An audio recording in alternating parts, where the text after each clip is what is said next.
estamos por arrancar.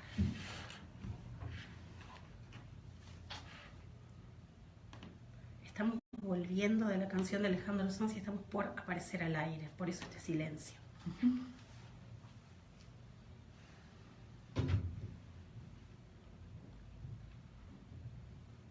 Te puedes ir sumando y le puedes dar like, así vemos que estás ahí, del otro lado.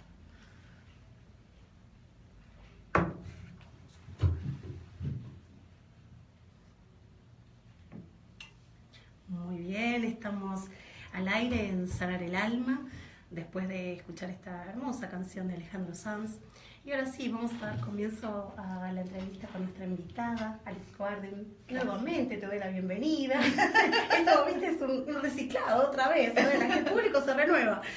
Bien, vamos a contarles un poquito, porque Alex Warden hizo muchísimas cosas en su vida y hace muchas, pero vamos a resumirlo un poquito porque una vez necesita alguna etiqueta para presentarse, ¿no es cierto? Es cierto, es lo que más me costó hacer. Sí, es difícil. Pero bueno, vamos a contarles un poquito. Ella es fundadora del proyecto Essential Oneness, es educadora, es conferencista internacional sobre muchísimos temas, sobre sueños, sobre el femenino sagrado, sobre ecología espiritual, sobre el camino místico sufí. Ella también es escritora, es autora del libro El llamado de mi corazón, que tiene mucho de tu corazón, ¿no? Es una autobiografía. Sí, es una autobiografía. ¿Cómo llegaste a ese libro? En realidad nunca se me ocurrió escribir este libro. Tuve un entrenamiento espiritual de unos 20 años y mi guía espiritual, digamos, en un momento sintió que era importante que yo escribiera mi autobiografía. Él me lo pidió. Y la razón era fundamentalmente porque todo lo que entendemos de espiritualidad en este momento viene a través del masculino. Las técnicas antiguas, digamos, de meditación o no las formas más antiguas, por ejemplo, de meditación budista o de meditación del sufismo o la oración interna del cristianismo, la oración centrista, son formas espirituales y entrenamientos espirituales que tienen miles de años y vienen todos a través del masculino. Mi entrenamiento fue a través del femenino. Y hay poco de eso. Entonces él dijo, es importante que se vea cómo es el entrenamiento en la mujer. Y especialmente para Latinoamérica, porque nosotros en Latinoamérica tenemos una cultura que es más emocional. Tenemos una naturaleza que es más racional, emocional, que tiene que ver en cierto modo con la forma natural del femenino. Entonces, aunque seamos mujeres o varones, es independiente.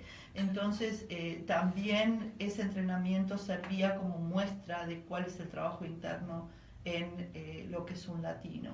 Me gustaría que hago un poquito de hincapié en esto, cuando decís en lo femenino, y decís, no importa que seas mujer o varón, porque a veces se confunde un poco. Cuando hablamos de lo femenino parece que solo hablamos de mujeres. Claro. ¿Podés explicar un poquito más esto? El femenino es uno de los aspectos de la naturaleza, digamos, de la divinidad, del todo. Llámelo Dios, el uno, el todo, el absoluto, tiene mil formas de ser llamado. Entonces, cuando nosotros hablamos del femenino, estamos hablando del aspecto creación de la vida, no el aspecto espíritu, sino el aspecto creación, que es el aspecto que contiene el espíritu. Ahora, esta forma que se llama femenino, únicamente se llama femenino porque cuando lo comparamos con quién puede contener vida, es el vientre femenino. Claro. Entonces, por eso se llama femenino, pero no es ni femenino ni masculino en esencia. Bien. Entonces, cuando yo hablo de que se trabaja a través del femenino, se trabaja a través del contener, se trabaja a través de lo que es el capturar de algún modo y contener el espíritu y que produzca la transformación interior que se parece a lo que es un embarazo y un parto. Y esto lo experimentamos todos, la mujer y el hombre, cuando hacemos un trabajo personal. Entonces nos conectamos con el femenino. Cuando realizamos ese trabajo personal es como parirse a uno mismo, ¿no? Exactamente, entonces es un proceso del femenino. Lo que ocurre es que fue enseñado siempre desde el masculino. ¿Y a qué me refiero con el masculino? El masculino es como si fuera la idea dentro de la totalidad. Entonces es el aspecto espíritu, es el aspecto idea, es el aspecto inspiración de lo creativo. pero viene desde afuera. Cuando en realidad el proceso del femenino, la evolución a través del femenino es un proceso de adentro hacia afuera, no de afuera hacia adentro. El proceso del masculino, a través del masculino, es de afuera hacia adentro. Y lo notamos, por ejemplo, cuando estudiamos una nueva técnica espiritual. Es algo que llega como información desde afuera y después de a poquito lo vamos introyectando, lo vamos haciendo nuestro, pero no es algo que viene desde nuestra propia experiencia. Claro. Entonces viene a través de un sistema de creencias. Uno tiene que alinearse con una creencia, asimilarla y después esa creencia de tanto y tanto practicarla y ponerla dentro de uno es como que crea el proceso inverso de adentro hacia afuera. Nosotros, cuando yo trabajo directamente de adentro hacia afuera. O sea que siempre busco la experiencia íntima de la persona y a partir de ahí, en algún momento se encuentra la idea o la teoría a donde eso, digamos, combina, pero no es al revés. Perfecto, perfecto. Entonces parte del libro fue escrito para eso. Sí, está escrito a base de mis sueños, desde que tengo uso de razón hasta hace varios años atrás, y va mostrando cómo el sueño, que es el mundo interno, va expresándose en mi vida cotidiana y va enseñándome lo que tengo que hacer en mi vida cotidiana. Y por supuesto, cuando viene desde adentro, es mucho más comprometido, porque a veces se cometen errores de interpretación. Claro. Y los actuamos. Entonces, claro, ¿cómo aprender de uno mismo? Es mucho más comprometido, en realidad, sí, es un trabajo de adulto, en cierto sentido, claro, por el tipo de compromiso y de decir, esta es mi vida y yo me hago cargo y me responsabilizo sobre mi actuar, mi sentir y mis vivencias, mis ideas, mis ideales. El camino opuesto es un camino más que le puedo echar la culpa al otro si no me va demasiado bien. Claro. ¿Sí? Me dijo que haga tal cosa, no me salió y bueno, no será culpa mía. Entonces es como que también el masculino lo que creo es esta relación padre-hijo, donde hay siempre una autoridad. Claro, donde uno en realidad es un poco niño, ¿no? Siempre. No se hace cargo, depende de un otro superior que lo dirige, que le dice qué tiene que hacer, si está bien, que está mal. Hay todo un juego de seducción también con el que tiene el poder, de ver si me quiere, si no me quiere, si me acepta, si no me acepta. Claro. En cambio, otra forma de trabajo, como viene desde adentro, no hay alguien que pueda enjuiciar mi trabajo personal y tampoco dependo de nadie. Estoy como en el camino, en realidad es como venimos al mundo. El camino es del solo al solo y esta es la forma clara de, aunque lo hacemos en comunidad o en grupos y trabajamos en grupos muchas veces, el trabajo realmente es de uno para uno mismo y va al propio ritmo también. Ese también es otro aspecto del femenino. El femenino no utiliza una forma lineal de aprendizaje, sino que vamos a nuestro propio ritmo y en nuestro propio ritmo es más bien circular o en ciclos, no es realmente lineal. Claro, lo femenino es cíclico, ¿no? Es cíclico. Claro. Entonces, y el aprender también es cíclico. Nosotros aprendemos algo, lo incorporamos, después tenemos que hacer como una especie de digestión de lo que aprendimos, después surge como algo propio y recién podemos dar el siguiente paso. Y ese proceso es como un proceso redondo, no es un proceso realmente lineal. Tal cual. Entonces, por eso todas esas razones es que se me pidió que escriba este libro, para mostrar cómo se hacía, digamos. Me encanta lo que decís, porque aparte es muy claro y creo que hay toda una tendencia a ver digamos, el mundo espiritual de esta manera, ¿no? Sí. ¿No? Donde uno se hace cargo, ¿no? Sí. de este crecimiento y uno se enfrenta a uno mismo, a sus sombras, a conocerse. Exacto. Mira, esto me remite a algo que leí que vos has dicho, que dice, el proceso del alma es de integración de lo que uno es y de las distintas partes de uno mismo. Y luego hay un segundo paso, el vaciamiento de lo que uno no es.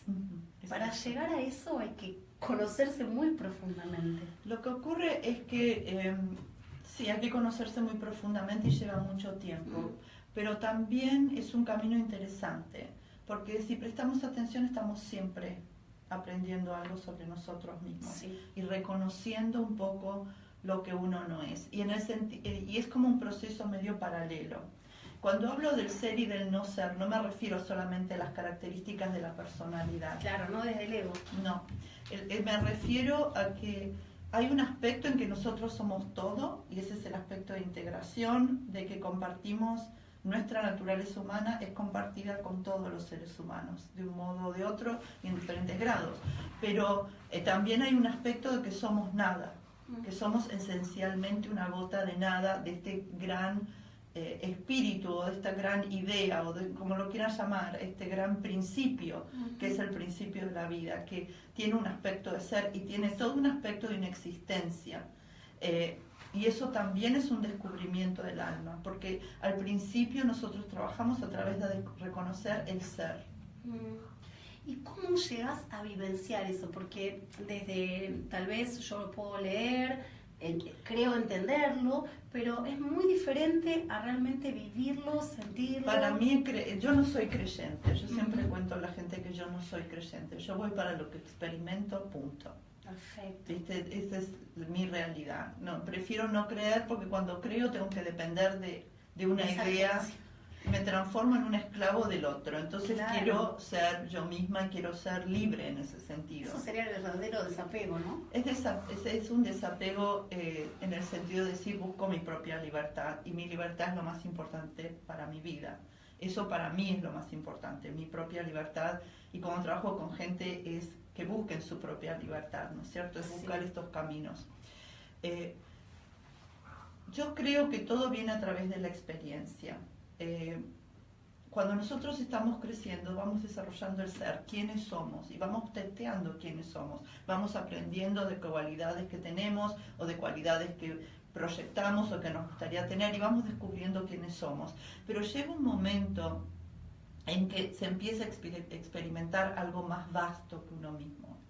Y dentro de esa vastedad que es el universo, cuando miramos el universo, el cielo por ejemplo, yo recuerdo cuando tenía 4 o 5 años que me tiraba en el piso y miraba el cielo a la noche y me perdía en esa vastedad, en ese infinito.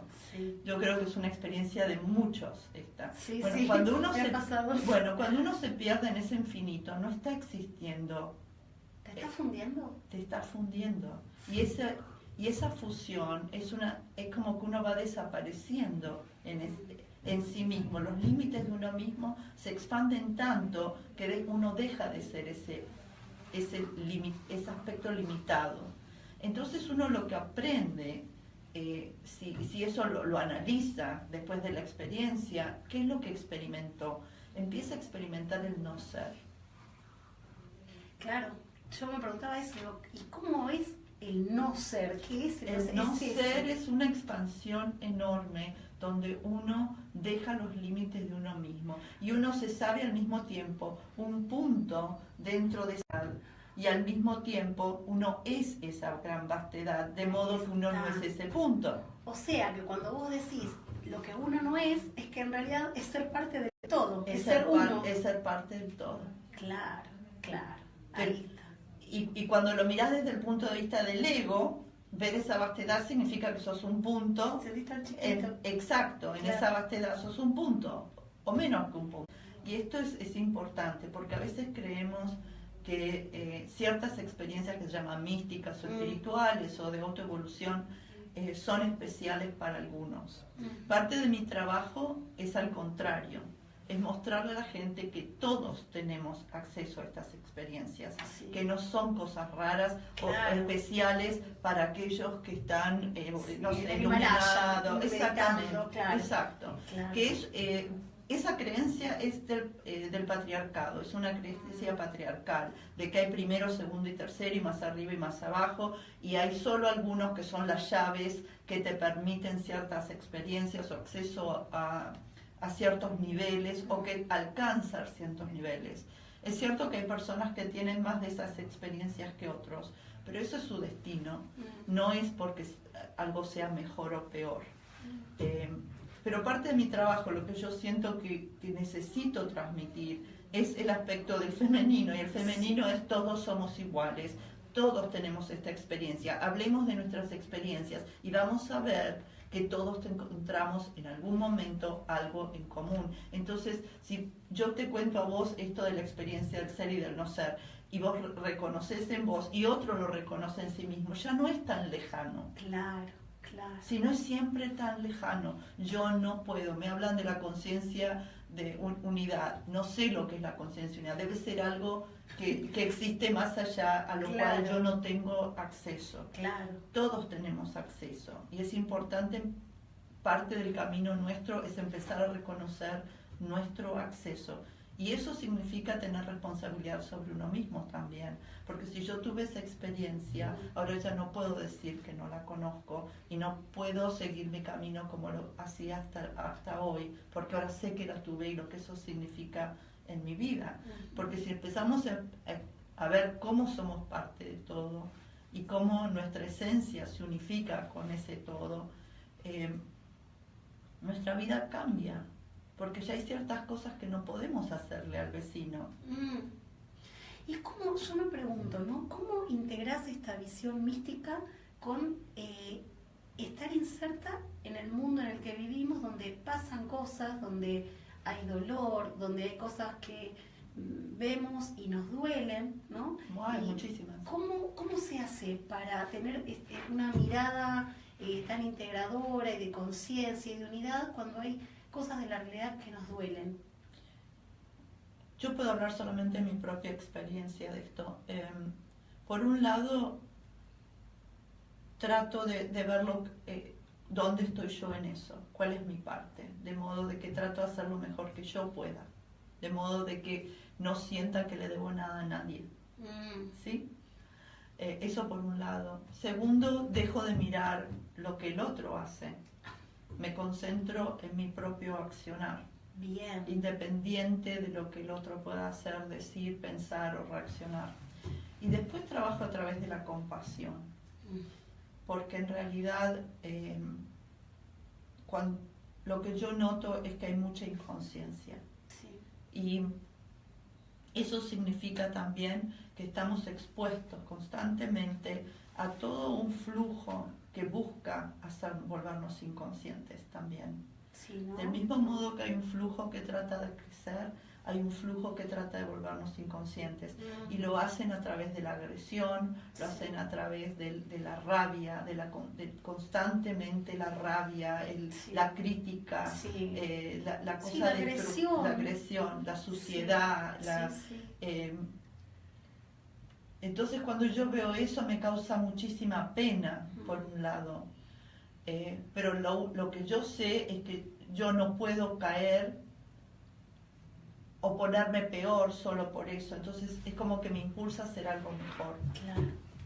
Yo creo que cada vez que nosotros nos concentramos en nuestra propia tarea y dejamos de mirar la respuesta de los demás a lo que nosotros hacemos, decimos o pensamos, en realidad nos transformamos en el mundo, digamos, para la gente psíquica, lo que vería es como una lucecita.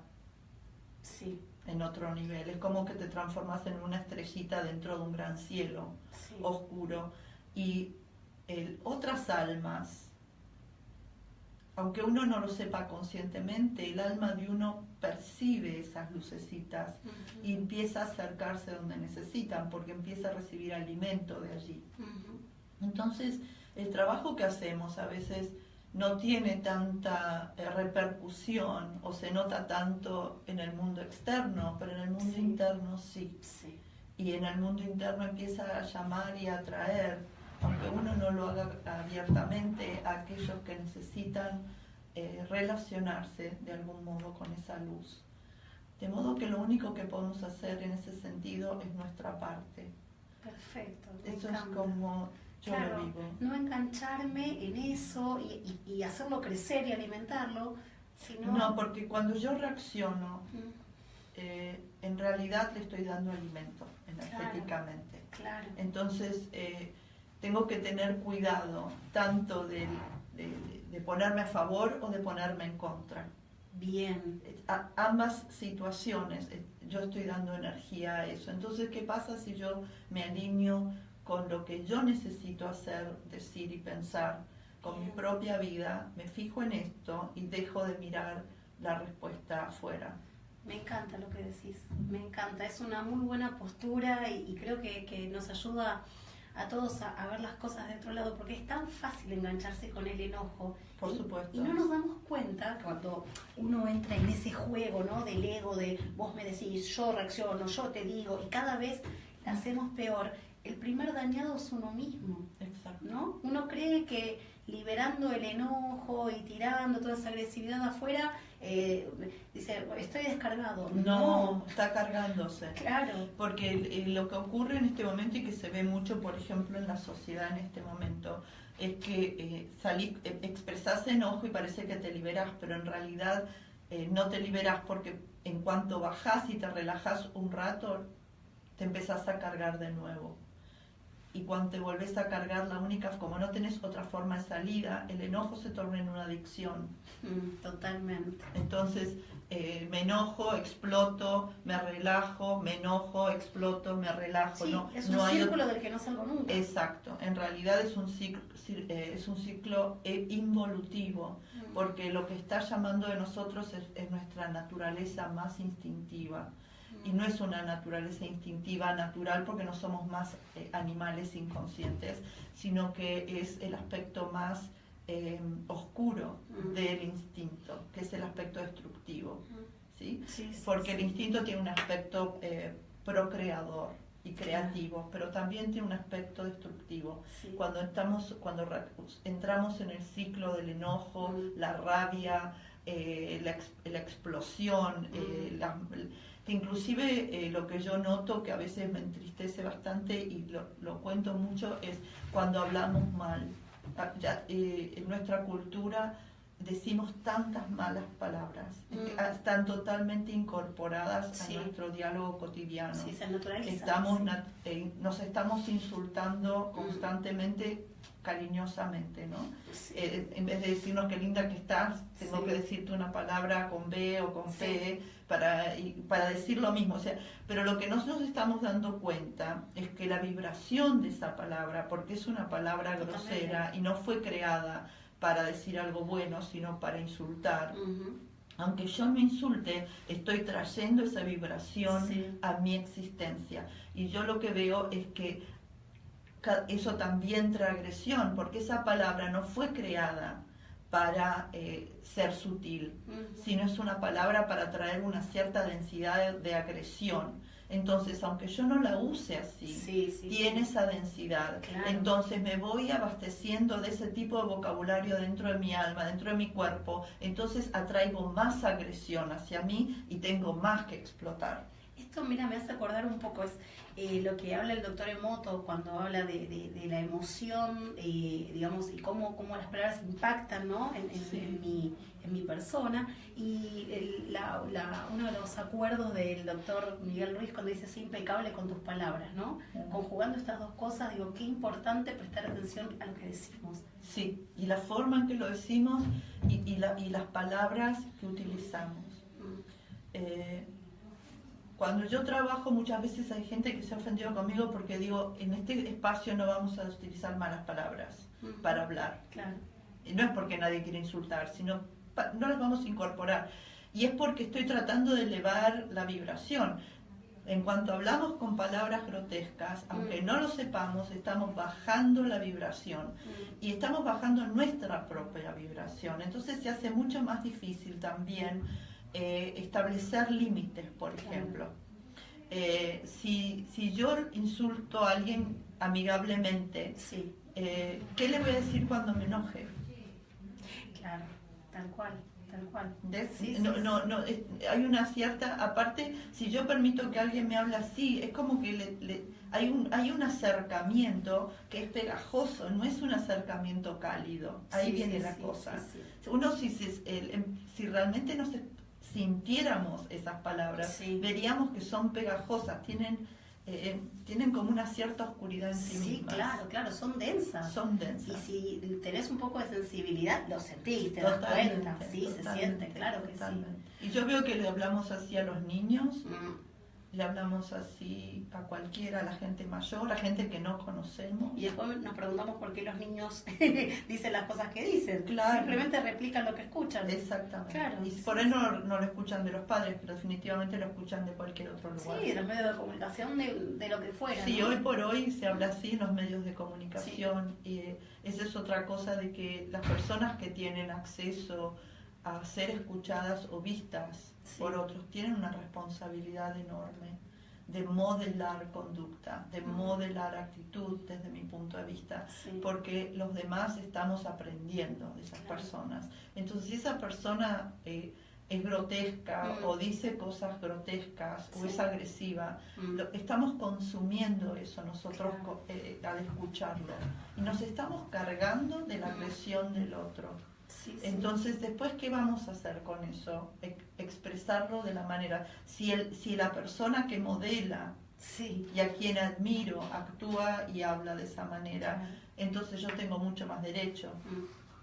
Sí, no, y aparte yo pienso, después nos preguntamos, después de estar sometidos, ¿no? Pienso en algunos programas donde todo el tiempo hay agresión, y después nos preguntamos, ¿sabes por qué estaré enojada? ¿Por qué estaré irritable? ¿Por qué estaré molesta? Recargada de la oscuridad. Claro, y tal vez pasivamente lo estoy recibiendo y sin darme cuenta y sin tener conciencia de cuánto me está afectando y después cómo yo termino afectando a quien está a mi lado, claro, a mi entorno. Sí, yo creo que no nos damos cuenta cuánta basura consumimos cotidianamente. Sí, no, claramente que no somos conscientes. No. ¿Te parece si hacemos una pequeña pausa para que puedas tomar un poquito de agua?